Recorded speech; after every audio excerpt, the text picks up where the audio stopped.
Hey everyone, assalamu alaikum. This is Fahad Roni from London. আজকে আমি কথা বলবো যে আপনি কাজ ইন্টারভিউতে কি ধরনের কোশ্চেন তারা করে থাকে আর কিভাবে অ্যানসারগুলো দিলে আপনি সুন্দর করে কাজ ইন্টারভিউ পাস করতে পারবেন সেই বিষয়টা নিয়ে আমরা কথা বলবো। ক্লিয়ার? ওকে, ফাইন। তো প্রথমেই পার্সোনাল ইনফরমেশন আপনি নিজের সম্পর্কে ভালো করে আপনি প্র্যাকটিস করবেন। সেকেন্ড অফ অল আপনি হচ্ছে ক্যারিয়ার রিলেটেড, মানে আপনার ড্রিম কি, আপনি কি করতে চান, এই ধরনের কোশ্চেন তারা করে থাকে।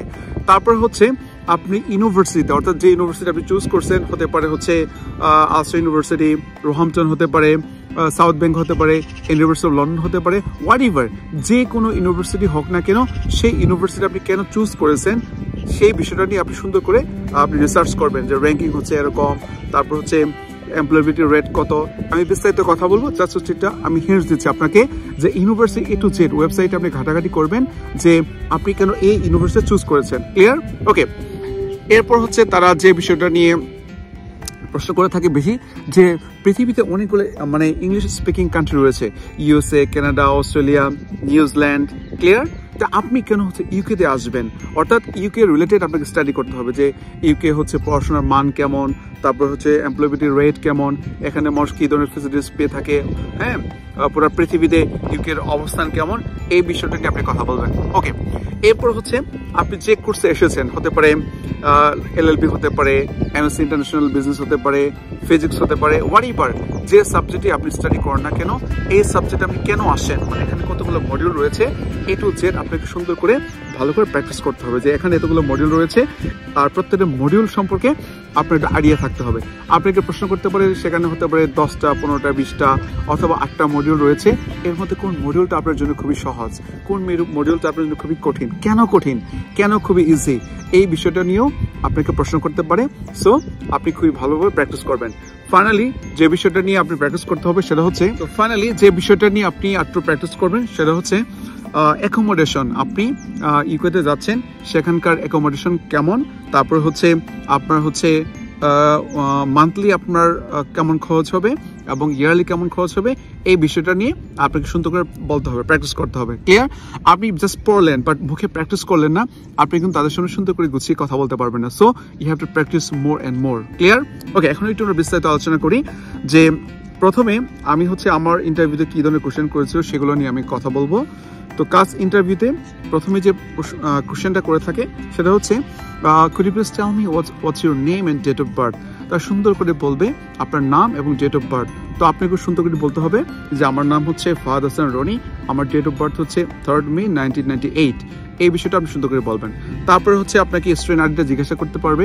আপনি যখন ইউনিভার্সিটিতে অফার লেটার পাবেন তখনই হচ্ছে তারা আপনাকে একটা স্টুডেন্ট আইডি নাম্বার দিবে, সেই আইডি নাম্বারটা আপনি মুখস্থ করে ফেলবেন, উইথ হচ্ছে পাসপোর্টের নাম্বারটা আপনি মুখস্থ করে ফেলবেন। ক্লিয়ার? তারপর হচ্ছে আপনার প্যারেন্টসের নেম, ডেট অফ বার্থ, এগুলো নিয়ে আপনি প্রশ্ন করতে পারেন। তারপর হচ্ছে স্পন্সর কে, হ্যাঁ, কত টাকা হচ্ছে আপনি ব্যাংকে আপনি রেখেছেন, এই বিষয়টা নিয়ে তারা কোশ্চেন করতে পারে। ওকে, এখন আমি কথা বলবো যে ইউনিভার্সিটি রিলেটেড কোশ্চেন। তো ইউনিভার্সিটিতে কী ধরনের কোশ্চেন করতে পারে, তো আপনাকে জিজ্ঞাসা করতে পারে যে আপনি কোন ইউনিভার্সিটি অ্যাপ্লাই করেছেন। আপনি বলেন যে আমি অ্যাপ্লাই করছি হচ্ছে লন্ডন সাউথ ব্যাংকে অথবা আলস্টার ইউনিভার্সিটি অথবা রোহামটনে।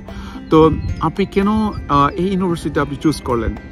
ক্লিয়ার? রিজন বলতে হবে যে there are a number of reasons why I choose this university to begin with, moreover, second of all, third of all, এভাবে আপনি 3, 4টা বা 5টা আপনি কি করে পয়েন্ট সুন্দর করে আপনাকে নোট ডাউন করে আপনাকে বলতে হবে। তো ইউনিভার্সিটি সম্পর্কে আপনি যখনই বলতে যাবেন যে আমি হচ্ছে অনেকগুলো ইউনিভার্সিটি অ্যাপ্লাই করেছি, তার মধ্যে হচ্ছে এই ইউনিভার্সিটি আমার কাছে মনে হয়েছে খুবই বেস্ট, তারা হচ্ছে আমার কোর্সটাকে অফার করে এবং সেখানে হচ্ছে ওয়ার্ল্ড র্যাঙ্কিং আপনি নিয়ে কথা বলবেন। তারপর হচ্ছে এখানকার এমপ্লয়াবিলিটি রেট কত, তারপর স্যাটিসফাই রেট কেমন, তারপর হচ্ছে অ্যাডমিশন টিম হচ্ছে তারা কোঅপারেটিভ কিনা, রেসপন্সিভ কিনা, এই বিষয়টা নিয়ে আমি সুন্দর করে এক্সপ্লেন করবেন। তারপর হচ্ছে সেখানে ওই ইউনিভার্সিটি যদি কোনো অ্যাসোসিয়েশনের মেম্বার হয়ে থাকে এবং কত সালে মেম্বার হয়েছে সেই বিষয়টা নিয়ে আপনি সুন্দর করে এক্সপ্লেন যদি করেন, তাহলে তারা হচ্ছে আপনাকে কাজ ইন্টারভিউতে খুব ইজিতে খুব সহজে আপনি পাস করতে পারবেন। এরপর হচ্ছে আপনি যে কোর্সে অ্যাপ্লাই করেছেন, হতে পারে এলএলবি, এমএসসি ইন্টারন্যাশনাল বিজনেস, আপনি কেন এমএসসি ইন্টারন্যাশনাল অনেকগুলো সাবজেক্ট রয়েছে, শত সাবজেক্ট রয়েছে, আপনি কেন হচ্ছে এই সাবজেক্ট চুজ করেছেন, কেন চুজ করেছেন, এই রিজনগুলো আপনাকে বলতে হবে। Clear? More than 5 to 7 reasons আপনি এখানে দাঁড় করাবেন যে এই কারণে আমি হচ্ছে এই সাবজেক্টটা আমি পড়তে আসছি। আমি পড়াশোনা শেষ করে আমার বাংলাদেশে আমি যখন কান্ট্রিতে ব্যাক করব, আমার অনেক অপরচুনিটি রয়েছে। আমি সেখানে আমার মতো করে আমি জব করতে পারবো, অথবা আমি বিজনেস করতে পারবো, অথবা এই সেক্টরে আমি চাকরি করতে পারবো অনেক টাকার স্যালারিতে। ক্লিয়ার? আপনাকে প্রুফ করতে হবে এনি হাউ যে after completing your study, after having done your study, you must come back your country. আপনি পড়াশোনা শেষ করে অবশ্যই আপনার দেশে আপনি ব্যাক করবেন, যদিও এটা মিথ্যা কথা। তো এরপর আপনাকে প্রুফ করতে হবে, আপনাকে বারবার এটাই হচ্ছে বলতে হবে যে আপনি পড়াশোনা শেষ করে আপনি দেশে কাম ব্যাক করবেন, এবং সেখানে অনেক অপরচুনিটি রয়েছে, অনেক হ্যান্ডসাম স্যালারিতে আপনি জব করতে পারবেন।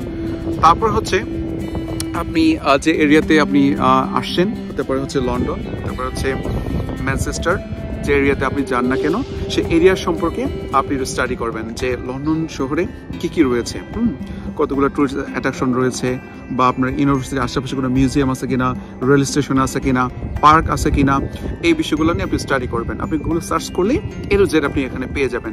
তো এই বিষয়টা খুবই ইম্পর্টেন্ট। তার মানে তারা হচ্ছে বুঝে নিবে যে আপনি ইউকেতে আসার জন্য হচ্ছে একদম অধীর আগ্রহে বসে আছেন, জাস্ট তারা বিস্তার দিবে, আপনি চলে আসবেন। বাট আপনি কিছুই যদি বলতে না পারেন, তাহলে তারা ধরেই নিবে আপনি হচ্ছে ইউকেতে পড়তে আসতে চাচ্ছেন না, জাস্ট হচ্ছে অ্যাপ্লাই করছেন। ক্লিয়ার? তো আপনাকে ভালো করে স্টাডি করতে হবে। এরপরে ফাইনালি যে বিষয়টা নিয়ে আমি কথা বলবো, যে অ্যাকোমোডেশন নিয়ে আপনি কথা বলবেন, যে আপনি কি অ্যাকোমোডেশন বুক করছেন? আপনি বলবেন যে না, আমি অ্যাকোমোডেশন এখনো বুক করি নাই, তবে হচ্ছে আমি অনেকগুলো ওয়েবসাইটে ঘাটাঘাটি করেছি, যদি আমি ভিসা পেয়ে যাই, হ্যাঁ, when I get my visa, আমি হচ্ছে কনফার্ম করব। তো তারপর জিজ্ঞাসা করতে পারে কোন এরিয়াতে, মানে হচ্ছে এখানে লন্ডন শহর অনেক বড়, তো এখানে অনেক এরিয়া আছে। যেমন আমি আপটাউন পার্কে থাকি, তো আমি বলছি যে আমি আপটাউন পার্কে হচ্ছে আমি একটা বাসা আমি হচ্ছে কথা বলছি, তো আমি ভিসা পেলে সেখানে কনফার্ম করে ফেলবো। তো তারপর জিজ্ঞাসা করতে পারে আপনি অ্যাকোমোডেশন কত, আপনি বলবেন যে অ্যাকোমোডেশন এত টাকা পার মান্থ, ইয়ারলি এত টাকা। সো আমার বাবা হচ্ছে অলরেডি ডিপোজিট করছে, so my family can afford it easily. তো আপনি এটা সুন্দর করে আপনি এক্সপ্লেন করবেন। ক্লিয়ার? তো এই হচ্ছে ওভারঅল কথা। আর হচ্ছে আমি আমার ডেসক্রিপশন বক্সে আমার পিডিএফটা আমি দিয়ে দিব, যে A to Z আপনি অ্যান্সার সহ সেখানে পেয়ে যাবেন। তো আর যদি কোনো কোয়েশ্চেন থাকে কমেন্ট বক্সে জানাবেন। Thank you very much. দেখা হবে, কথা হবে অন্য কোনো ভিডিওতে। Bye by.